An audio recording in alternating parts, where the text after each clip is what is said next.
What do you do when someone you love believes in something that is totally fundamentally different than you do?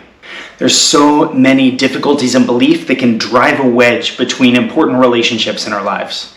In the United States, we often think of political things.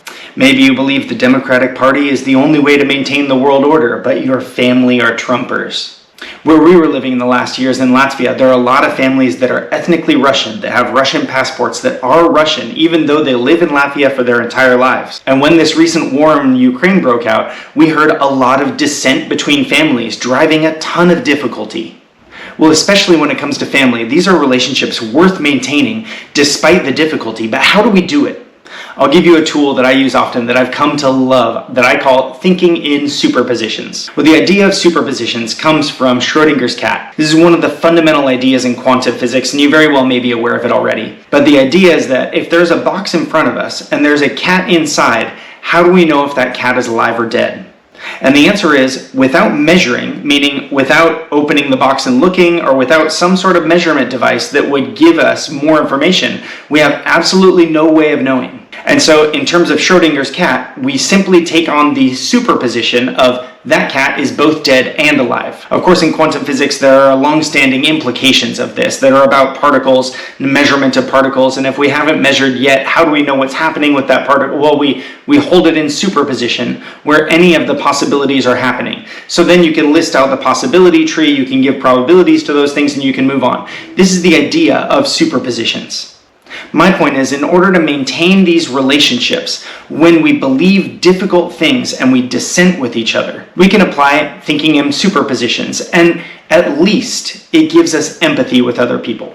Let me start with an insanely difficult and inflammatory topic. What if you disagree with your family on abortion rights?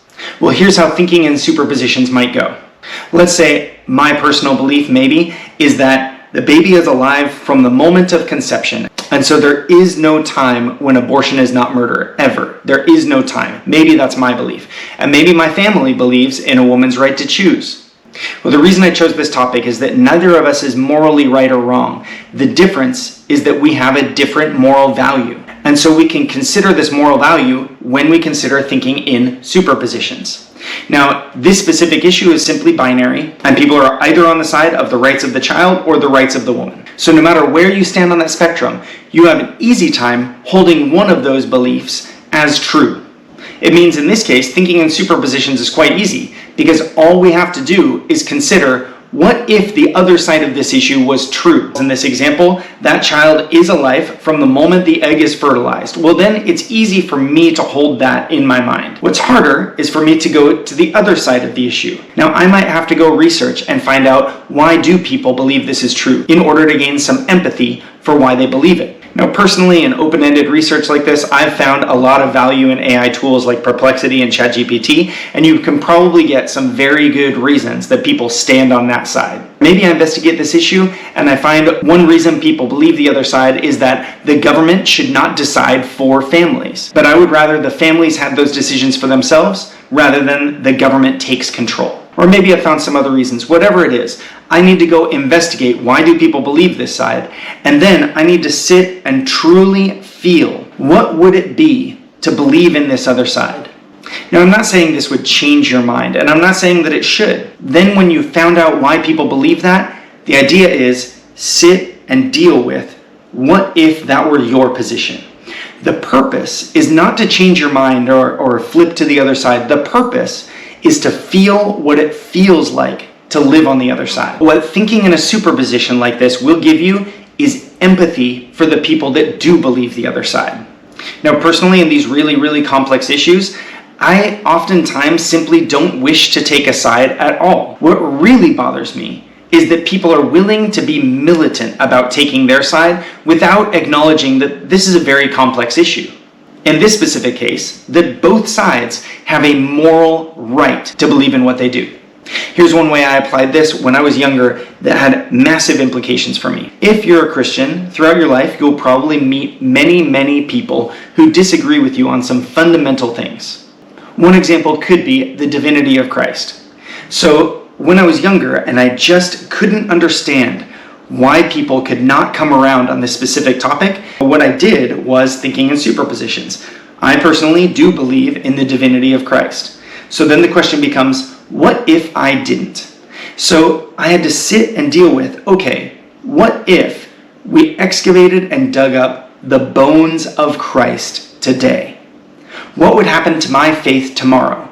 And when I sit and I really deal with that, and I mean, I give up on everything I believe and I decide, what if Christ was a man and nothing more? Perhaps divinely inspired, perhaps a prophet, probably a lunatic just based on what he said. But what if Christ was a man that died, went into the grave, and that was the end of the story? Well, for me personally, if I sit and consider this reality, it does nothing to my faith. My faith actually remains unchanged. But I can't possibly know that until I sit with that reality and decide, what if that were true? And so I sit and I consider and I believe it to be true. And I consider, what does that mean for my life tomorrow? In this instance, my faith is absolutely strengthened. Now at the end, does it change my belief in the divinity of Christ? No, I still believe in the divinity of Christ.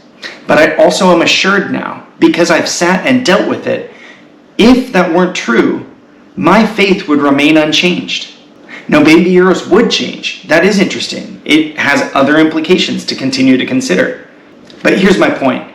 Oftentimes, stories and things that happen in life come down to perspectives, and people can have different perspectives, both of which are true, but are different.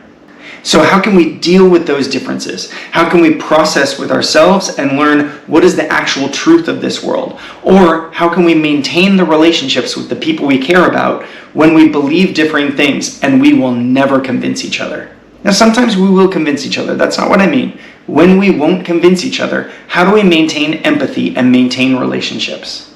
To me, thinking in superpositions has been super valuable. One of the things that's made me a lot better at this is the tools of meditation. And specifically, I mean the tools of breath work. In learning to sit with my breath and keep my attention in my body, I learned to keep my attention on a topic so that when I consider something and I sit thinking in superpositions, I'm able to keep my mind directed on that thing without it flying away and me becoming distracted. If you're interested in developing some of those tools of breath work and meditation, check out this video on screen. This is the Stoic Yogi, out.